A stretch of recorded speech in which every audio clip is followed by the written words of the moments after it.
한국군 무기체계 개발의 산실로 평가받는 국방과학연구소, ED가 미사일연구원을 신설하는 등 조직을 삼축체제로 개편했다. ED는 21일 첨단 국방과학기술 개발을 위한 연구 중심 조직으로 조직 개편을 완료했다고 밝혔다. 지난 4월 신설된 미사일연구원을 포함해 국방첨단과학기술연구원, 국방시험연구원 등 삼축체제로 개편이 이뤄졌다. 각 연구개발부서는 기술센터로 재편했다. ED는 핵무기와 대량 파괴무기, WMD 등 급변하는 대외 위협에 능동적으로 대응하고 고도의 기술력이 요구되는 비닉 비밀리에 감춤, 무기개발과 신기술 및 신개념 무기개발을 위한 연구에 역량을 집중하도록 설계했다고 전했다. 미사일연구원은 지난 5월 한미 정상회담에서 한국군 미사일 사거리 800km 제한을 해제한 이후 후속 조치에 집중할 것으로 보인다. ED는 최근 탄두 증량 투티 규모의 현무 4에서 1, 사거리 800km 이상 미사일을 비롯해 함정에서 발사하는 함대지 탄도미사일 현무 4에서 2, 잠수함에서 발사하는 잠대지 탄도미사일 SLBM 현무 4에서 4 등을 개발했다. 2018년부터 마하 5 이상의 지상발사형 극초음속 비행체를 개발하고 있고 2023년까지 비행시험을 완료할 것으로 전해지고 있다. 마하 5위 극초음속 미사일을 남한 상공에서 발사하면 2분 이내에 북한의 주요 목표물 상공에 도달한다. 국방첨단과학기술연구원은 미래 전장의 패러다임을 전환하는 첨단 국방 신기술과 국방 원천 기술을 선제적으로 확보하는 데 주력할 방침이다. 이를 위해 산학연의 국방연구 과제 참여 기회를 확대하고 민간선도 기술의 인큐베이팅을 통해 성숙한 기술을 분야별 기술센터로 이관할 것이라고 ED는 설명했다. 국방시험연구원은 개발된 무기체계를 시험하는 업무를 수행한다. 이 밖에 ED는 국방우주, 국방인공지능, 레이더, 전자전, 화학생물 챔 바이오, 에너지, 사이버 등 분야별 기술센터도 설립했다. 이 가운데 국방우주기술센터는 미사일 지침 해제와 동시에 국방우주력 발전에 대한 국민적인 기대감이 높아진 상황에서 신설된 조직으로 국방우주력 건설과 관련한 무기체계 개발에 집중할 것으로 관측된다. 현재 정찰용 영상 레이더 의성, 적외선 카메라, 위성 관제 및 수신 처리 체계 등을 개발하고 있다. ED는 우주 분야 국방과학 기술을 한 단계 끌어올리는 중추기관으로서 앞으로 위성과 발사체 분야에서 단기적인 성과를 위해 연구 역량을 집중할 계획이라고 밝혔다. 2. 극초음속 미사일 90년대 구소련의 붕괴 이후 미국과 러시아의 전력 격차는 점점 벌어지고 있다. 냉전 시대의 한 축이었던 소련의 후예인 러시아는 한때 전 유럽과 미국을 합친 것보다도 큰 육군을 가지고 있었고 질적 성능을 만회할 만큼 거대한 공군, 미국에는 미치지 못하지만 역시 강력한 해군을 보유했었다.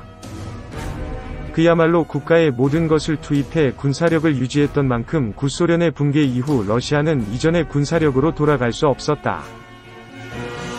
예나 지금이나 러시아를 가장 위협하는 것은 미국의 항공모함이다. 구소련 시절에는 미국의 항모전단에 대한 대응으로서 폭격기, 잠수함, 순양함 등에서 동시에 발사하는 물량의 대함 미사일 공격이 계획되어 있었다. 이에 대항하여 미 해군은 미사일 방어가 가능한 이지스함을 항모전단에 포함시켜 항공모함을 호위하도록 하였다. 이 사진에서 항공모함을 따르는 수많은 함선 중 상당수는 바로 그 이지스함이다. 닿는 소과로. 하지만 그 시절의 대량의 대함 미사일 공격은 현대의 러시아 해군에게는 불가능한 전략이다. 이에 러시아가 만들어낸 대응 전략, 바로 극초음속 미사일이다. 러시아는 익-31 혹은 폭격기에서 발사 가능한 킨짤 순항 미사일, ICBM 탑재 극초음속 활강체인 아반가르드, 그리고 스크램제트 엔진을 탑재한 순항 미사일인 지르콘을 개발 중이거나 배치하고 있다. 극초음속 미사일은 최소 마하 5 이상의 속도를 가지는데 궤도를 수정하는 능력도 가지고 있어 현존하는 미사일 방어 체계로는 방어가 거의 불가능에 가깝다. 따라서 이지스의 미사일 방어 체계로는 항공모함 함대의 안정을 보장시키기 어렵기에 항공모함 함대는 상대국의 해안선에서 멀리 떨어져 작전을 해야 하는 상황. 중국도 미국의 항공모함에 대응하기 위해 극초음속 미사일의 개발에 힘을 쏟고 있다. 2017년도에 시작된 극초음속 미사일 개발은 2019년에 공개하였고 2020년부터 배치될 예정이다. 극초음속 미사일의 개발 및 배치에는 미국이 늦었지만 매우 빠른 속도로 러시아와 중국을 따라가고 있다. 최고 속도 마하 22 극초음속 미사일 AGM-183A를 선보였고 지상 및 잠수함 발사가 가능한 형태의 극초음속 활강체의 개발을 진행하고 있다. 3. 무기 동향. 러시아 극초음속 순항미사일 지르콘 시험 발사 성공. 러시아가 신형 극초음속 순항미사일 시험 발사에 성공한 것으로 전해졌다. 현지 7일 러시아군 총참모장 발레리 게라시모프는 블라디미르 푸틴 대통령에게 극초음속 순항미사일 지르콘 의 시험 발사가 성공적으로 이루어졌다고 보고했다. 지르콘의 시험 발사는 전날 러시아 북부 베케와 바렌츠해에서 이루어진 것으로 알려졌다. 베케상에서 호위함 고르슈코프 제독함에서 발사된 지르콘은 마하 8, 시속 9,792km 이상의 속도로 나라 450km 떨어진 바렌츠해의 해상 목표물을 정확히 타격했다고 국방부는 전했다. 러시아군은 지르콘 미사일을 한 차례 더 시험 발사한 뒤 2021년이나 2022년에 수상함이나 잠수함에 실전 배치할 예정이다. 4. 러시아 극초음속 미사일 개발이 악재인 이유. 블라드미르 푸틴 대통령이 최근 발표한 러시아 차세대 전략무기 가운데 가장 눈에 띈 것은 마하 20이라는 숫자를 가진 극초음속 미사일 RS-26 루베입니다. 아방가드 또는 뱅가드로 불리기도 하는 새로운 미사일은 위협적입니다. 2011년 실패를 겪었던 경험을 바탕으로 지속적인 개발에 착수했던 러시아는 7년 만에 실전 배치를 앞두고 있고 러시아 부국방장관 유리 보리소브는 생산 관련 계약을 이미 마쳤다고 발표했습니다. 마하 20은 시속 24,500km에 달하는 속도로 RS-26 루베즈는 사거리 5,800km를 기록했습니다. 최대 80톤까지 중량을 늘릴 수 있으며 최대 3단 고체 연료 분리체를 사용하는 것으로 알려졌습니다.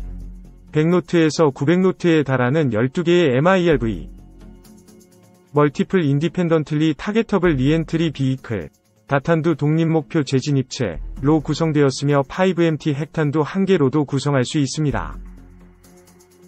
마하 20에 달하는 극초음속 미사일로 유럽이 구축하고 있는 MD 미사일 디펜스를 완벽하게 무력화할 수 있게 되었습니다.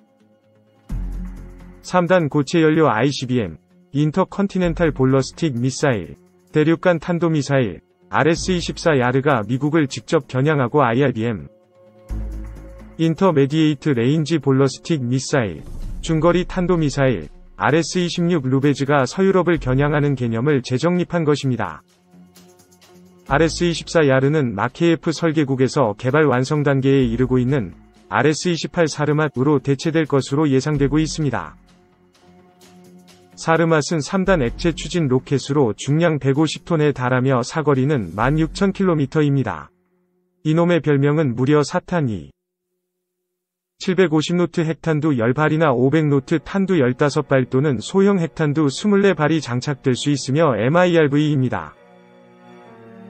2020년 실전 배치를 계획하고 있으며 RS-28 사르맛이 실전 배치되면 미국과 서방이 구성한 MD 체계는 완벽하게 무력화됩니다.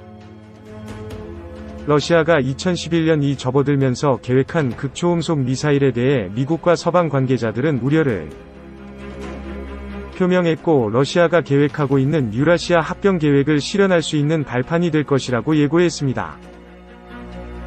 러시아는 구소련 시절 소비에트 연방에서 독립한 우크라이나와 갈등을 겪으면서 돈바스 전쟁이 발발했고 크림반도를 침공하면서 갈등이 심화되었습니다.